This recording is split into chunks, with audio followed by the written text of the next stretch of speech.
वो एक chief marine engineer हैं इंडियन नेवी और भारतीय नौसेना में वो कार्य करते हैं। लगभग 6 महीना वो समुद्र के अंदर रहते हैं, जहाँ पे वो भारतीय नौसेना पे अपने सेवकाई को देते हैं। लेकिन वो जब वापस आते हैं वहाँ से, खास करके लगभग 6 महीना वो परमेश्वर के लिए अपने आप को वो देते हैं और परमेश्वर के कार्य को आगे बढ़ाते हैं। तो मैं इस समय ना गवाते हुए मैं सर को अनुरोध करूँगा आगे जो वचन हम सभी के लिए लाए हैं वो वचन को हमें दें, ताकि हम सभी इंक्रेस्ड हों और ताकि इस वचन के आधारित ताकि हम अपने जीवन को बिता सकें। आइए हम तालियां बजाकर उनको स्वागत करें।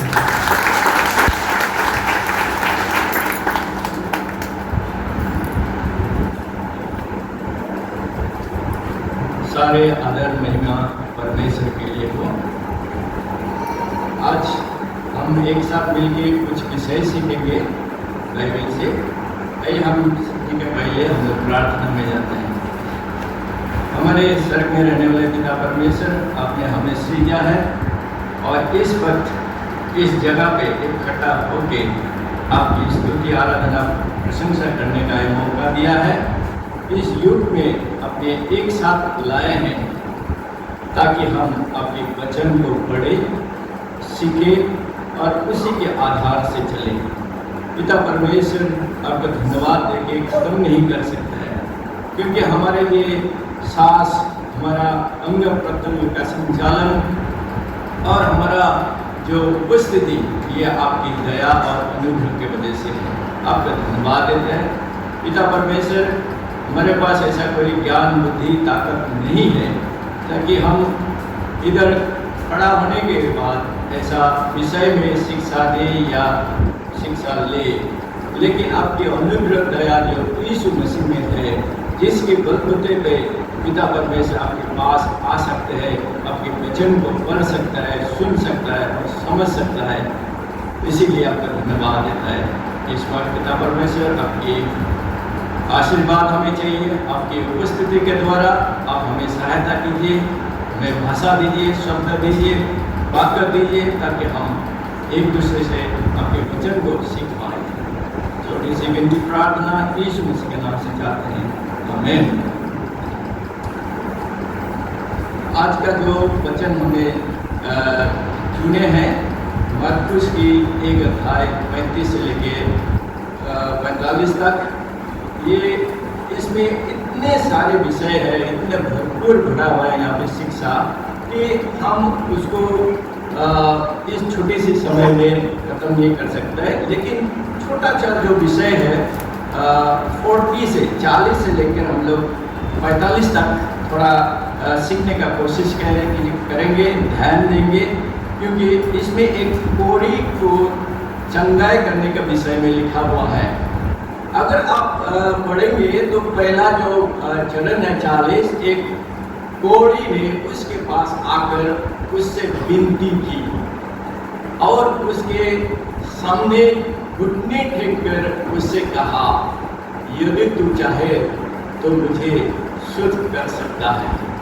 इसमें हम पहले ही देख पा रहे हैं ये कोढ़ी के मन में कैसा है। ना उनके पास कोई डाउट है कि संदेह है कि क्या ये यीशु सच्ची में मुझे चंगाई दे सकता है, शुद्ध कर सकता है, या उनको ये भी नहीं है, नहीं ये यीशु मसीह को मैं उसको डिमांड करूंगा उससे कि मुझे वो चंगा कर दे, ऐसा कुछ भी नहीं है। लेकिन वो अपने आप को नम्र करते हुए यीशु मसीह के पास आके घुटने टेक कर कहते हैं, विनती करते हैं, यदि तू चाहे तो मुझे शुद्ध कर सकता है। ये शुद्ध का विषय जो अगर हम लोग जानना चाहेंगे तो हमें लेखा व्यवस्था जो है लिविटिकस उसका 14 अध्याय और 13 अध्याय और 14 अध्याय पढ़ना पड़ेगा। वो पढ़ने का समय अभी नहीं है, लेकिन ये जान लीजिए कि अगर 2000 साल पहले हम लोग यरूशलेम का आसपास जाए जहाँ पे यीशु मसीह सिखाते थे और बहुत बड़े बड़े काम किए थे, तो हम लोग देखेंगे ये कोढ़ी लोग को समाज में कोई स्थान नहीं था। उनको समाज से बाहर अकेले रहना पड़ता था और कोई लोगों का आसपास आने का मौका उनके पास नहीं था। और कोई भी लोग दिखाई दे तो उनको अशुद्ध अशुद्ध करके बोलना पड़ता था, चीखना पड़ता था ताकि वो लोग सामने ना आए। ऐसे एक लोग यीशु मसीह के पास आए हैं। कैसा एक अद्भुत, कैसा उनका विश्वास होगा। सोचिए कि ये आदमी है, एक ही आदमी है जो मुझे चंगाई कर सकता है। इतना क्या बोलेगा इसको, विश्वास, ताकत विश्वास है, और इतना विनती के साथ वो कर रहे। क्यों? उन्होंने यीशु मसीह को पहचाना, ये कौन है। ऐसा नहीं है कि यीशु मसीह शायद कर सकेगा या नहीं सकेगा, ऐसा कोई डाउट नहीं है उसमें। 100% इसके जरिए यीशु मसीह ये कहानी के द्वारा हमारे पास प्रकाश पड़ रहा है कि यीशु मसीह सामर्थ्य, यीशु मसीह कुछ भी काम करने में समर्थ है। वो जैसा कि हम लोग दूसरे जगह पे पढ़े हैं, तूफान को भी रोक सकता है, मुर्दा आदमी को भी जिला सकता है। ऐसा है यीशु मसीह। इसके जरिए ये जो छोटी सी घटना है 40 में, इसके जरिए यीशु मसीह के बारे में हम लोग को पता चलता है कि वो समर्थी परमेश्वर है। और ऐसे ही एक आदमी जो ये कोढ़ी है, उनके दिमाग में, उनके मन में यीशु मसीह के लिए कैसा एक नम्रता, सम्मान उनके जीवन में हम देख पाए। और जिसकी वजह से हम लोग अगर पढ़ेंगे आगे तो देख पाएंगे कि यीशु मसीह ने उनको छुआ, जबकि ऐसा कभी हो ही नहीं सकता है कि एक आदमी उस समय में कोढ़ी को छुए। ना कोढ़ी किसी को छू सकता है, क्योंकि जब भी छुएगा वो अशुद्ध हो जाएगा। लेकिन यहाँ पे आप देख पाते हैं कि वो नम्र होकर जब यीशु मसीह के पास आया, जब उनके ऊपर कोई ना डाउट, ना संदेह और ना कुछ डिमांड उसके पास नहीं रहा, सिर्फ अपने घुटनों को टेक के उसने जब ये विनती मांगा तो यीशु मसीह ने छुआ। यीशु मसीह ने और वापस जाकर हाथ बढ़ाया और उसे छूकर कहा, मैं चाहता हूँ तो शुद्ध हो जाए। कितना अद्भुत है, कितना क्षमता है। कोई भी रोग, कोई भी कुछ भी काम यीशु मसीह के लिए रुकता नहीं, लेकिन वो चाहता है, नहीं चाहता है, ये अलग बात है। कभी कभी दूसरे जगह पे हम लोग को सीखने को मिलता है कि हम हमारे फायदामंद के लिए चाहता है, इसलिए मिलता नहीं, ये भी लिखा है। लेकिन सामर्थ्य परमेश्वर यीशु मसीह है। ऐसे ही अगर आप लोग आगे जाएंगे और तुरंत उसका जो कोढ़ था वो क्या हो गया, शुद्ध हो गया इमीडिएटली। ऐसा नहीं कि बाद में होएगा, कभी भी होएगा, नहीं, ये तुरंत।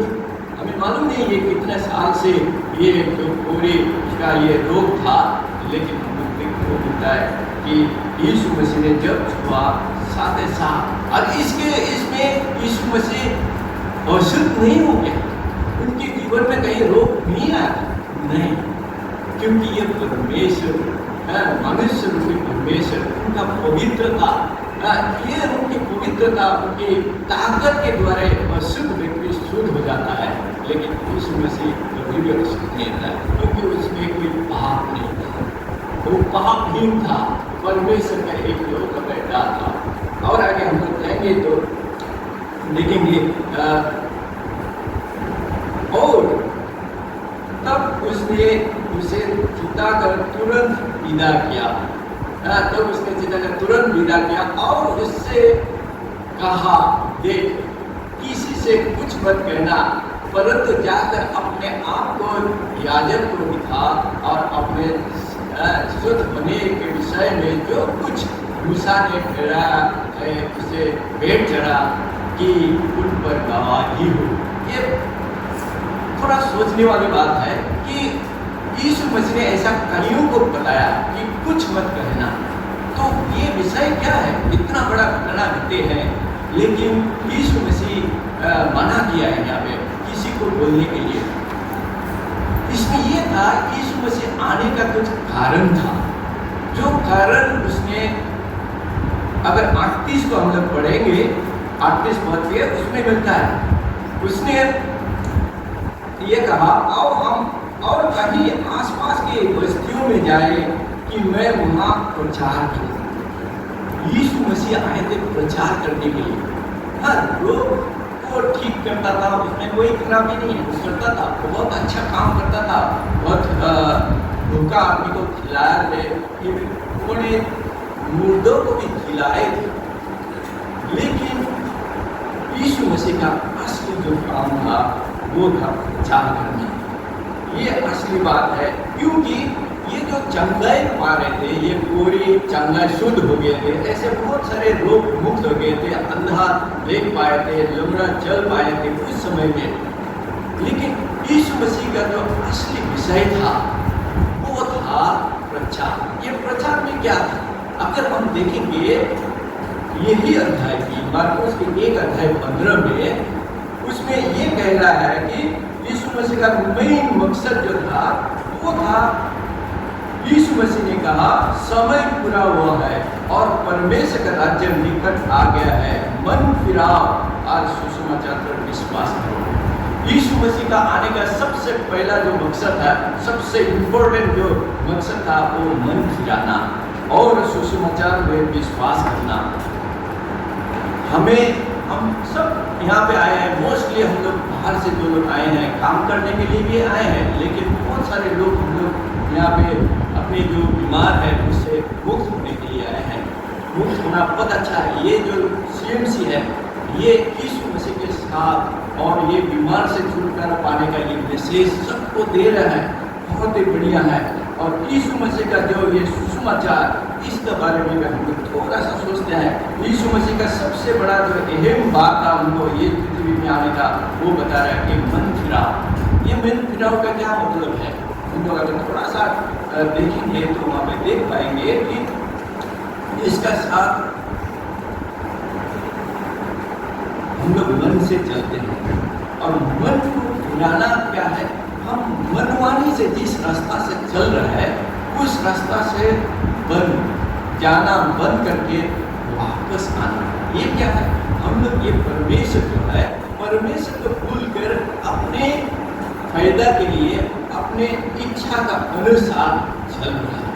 जब हमें पता चलेगा कि हाँ हम परमेश्वर का विरोध में जा रहा है, उनके विरोध में सोच रहा है, बोल रहा है और काम कर रहा है, तभी हम लोग जब बंद करेंगे या हम मानेंगे हाँ सच्ची में मैं गलत काम कर रहा हूँ, अपनी झूठों के द्वारा, झूठ बोलने के द्वारा, गलत सोचों के द्वारा, गलत कामों का द्वारा, जब मेरे हृदय, मेरा कॉन्शियंस जब बोलेगा मैं ये नियम तोड़ रहा हूँ, तब मैं अगर उससे बंद करूँ, झूठ जैसा कि मैं जो लोग झूठ बोलता है वो लोग झूठ बोलना बंद कर दें, उसको बोलते हैं मन फिराना, स्टॉप और वापस नहीं फिरना।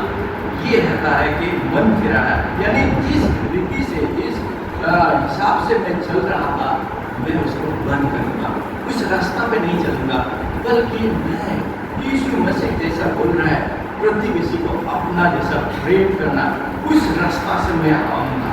और सुसमाचार पे विश्वास करने का मतलब ये होता है कि यीशु मसीह ने आके पृथ्वी में मेरे लिए जितना दुख मेरे पापों के लिए उठाना था, यीशु मसीह ने उठाया है।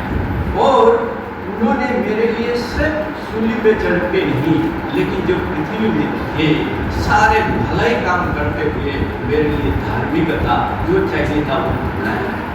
और वो यीशु मसीह वो धार्मिकता हमें देना चाहते हैं अगर हम यीशु मसीह का पास ऐसे जैसे ये कोरी आके मांगे थे, अपने आप को विनती करते हैं यीशु मसीह के पास, यीशु मसीह मैंने आपके विरुद्ध में चला है, बोला है, काम किया है और मैं अभी आपको सब नहीं करना चाहता हूँ।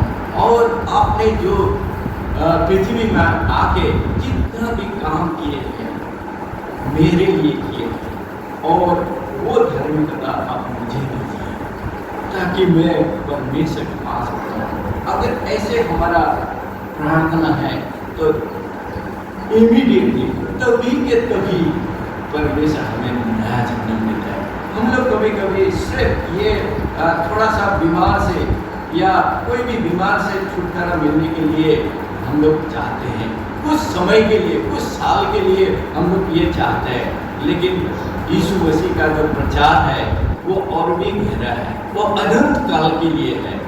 जब हम ये प्रचार को सुनते हैं, मन फिराओ और सुसमाचार पर विश्वास करो, इसको अगर हम लोग ठान लेंगे, सुनेंगे और वो अनंत काल के लिए सचेंगे, जो एक दिन का नहीं, 2 दिन का नहीं, 1 साल का नहीं, ये हजारों साल नहीं, उससे भी बढ़ के, जहाँ पे कोई बीमार नहीं, रोग नहीं, जहाँ पे कोई पाप नहीं है, ऐसा एक जगह पे वो हमें लेके जाना चाहते हैं अनंत काल के लिए। वही था यीशु मसीह का प्रचार, जहाँ पे पाप नहीं होंगे। पाप के वजह से ये सारे रोग आए हैं हमारे जीवन में, और जहाँ पे पाप नहीं है वहाँ पे कोई बीमार भी नहीं रहेगा। ये था असली शिक्षा यीशु मसीह का, जो वो बोलना चाह रहा था। लेकिन ये कोरे ने जब सबको बता दिया, सारे लोग चंगाई के लिए आ गए। इतने लोग आ गए कि वो जो प्रचार था वो नहीं कर पा रहे। इसके वजह से वो बोल रहा था कि तुम जाके सबको मत बताओ। और भी कारण था, क्योंकि उसको पहले याजक से एक सर्टिफिकेट लेना था कि वो बीमार उसका ठीक हो गया। उनके समय में फरीसी लोग बहुत खतरनाक थे, यीशु का अगेंस्ट में चलते थे। वो लोग वो जाने के पहले याजक का साथ कुछ बोल दे ताकि वो सर्टिफिकेट ना दे, ये भी हो सकता, बहुत लोग बोलता है। और ये भी है कि अगर चंगाई के बारे में ही सब प्रचार हो जाए तो उनकी जो असली मकसद है वो और भी समय लगेगा लोगों के पास पहुंचने के लिए। कि वो लोग जो इंतजार था कि यीशु मसीह आएगा और राजत्व तक करेगा, उसको जो असलियत था, यीशु मसीह को पहले सारे कष्ट के द्वारा जाना पड़ेगा, ये उनको मालूम नहीं था और ये दिखाना बहुत जरूरी था। इसलिए यीशु मसीह ने उसको बोला था किसी को कुछ मत कहना। और आगे अगर हम लोग जाते हैं हम लोग देख पाएंगे, और उसने कहा परंतु वो बाहर जाके इस बातों को बहुत प्रचार करते और ये कहा तब फैलाने लगा कि यीशु फिर खुल्लम-खुल्ला नगर में ना जा सका, परंतु बाहर जंगली स्थानों पे रहा। वहाँ चारों ओर से लोग उसके पास आते रहे, लोग आते रहे। लेकिन यीशु मसीह का जो असली मकसद था वो प्रचार। ये जो जगह है CMC में जो आप लोग आए हैं, यहाँ पे आपको दोनों चीज़ मिलेगी। यहाँ पे जो ये जो हीलिंग मिनिस्ट्री चल रहा है, यहाँ पे डॉक्टरों के द्वारा, दवाई के द्वारा, साथ में सुसमाचार प्रचार के द्वारा, ये सबसे बढ़िया मुझे लगता है, बहुत अच्छा है। जब मैं मेरा ये कार्ड निकालता हूँ, यहाँ पे लिखा है सबसे ऊपर, serving the nation in the spirit of Christ. इससे अच्छा क्या हो सकता है? आप लोग बहुत लोग से हम लोग मिलते हैं, जो लोग यहाँ से सुस्त होके जाता है, वो लोग वहाँ जाके मंडियों में बात करता है कि ये एक जगह है जहाँ पे दोनों विषय हम लोग को मिलता है, सुसमाचार भी मिलता है और यहाँ पे सुस्तता भी मिलती है। कितना अच्छा है। जो लोग यहाँ पे काम कर रहे हैं, उनके लिए स्पेशली नहीं बोलता, आप लोग बहुत मेहनत करते हो, आप लोग बहुत सेक्रीफाइस करते हैं यहाँ पे लोगों को सर्विस देने के लिए, सहायता करने के लिए। आप लोग यीशु मसीह का ये जो मिनिस्ट्री था, जो शुद्ध करने का और जो चंगाई देने के लिए जो मिनिस्ट्री था, आप लोग उसमें जुड़े हुए। यीशु मसीह ने बहुत मेहनत करते थे, चल चल के जाके वो प्रचार करता था और ये सारे काम करते थे, और आप ये उसमें शामिल हो। आप लोग को बहुत धन्यवाद देते हैं। परमेश्वर आप लोग को और भी बहुत सारे आशीष दे। आप लोग थक जाते होंगे कभी कभी, इतने सारे मरीज, इतने सारे तकलीफें, लेकिन यीशु मसीह के पास गए जो सुबह जाके प्रार्थना में करते हैं और ऐसे प्रार्थना वो अभी भी हमारे लिए कर रहा है, हम सब के लिए कर रहा है, आप लोग के लिए भी कर रहा है। स्पेशली जो लोग पढ़ाई में हो, बहुत सारे पढ़ाई में यहाँ पे है, आप लोग के काम है पढ़ाई। कभी कभी बहुत डिमांडिंग रहते हैं उनके लिए पढ़ाई, लेकिन अब हमें रहिए उसमें, क्योंकि आप ये मिनिस्ट्री में शामिल हो जो परमेश्वर का है। और सिर्फ इसमें चंगाई दैहिक रूप से नहीं, लेकिन आत्मिक रूप से भी। कितना अच्छा ये मिनिस्ट्री है आपका, आपको बहुत बहुत धन्यवाद देते हैं।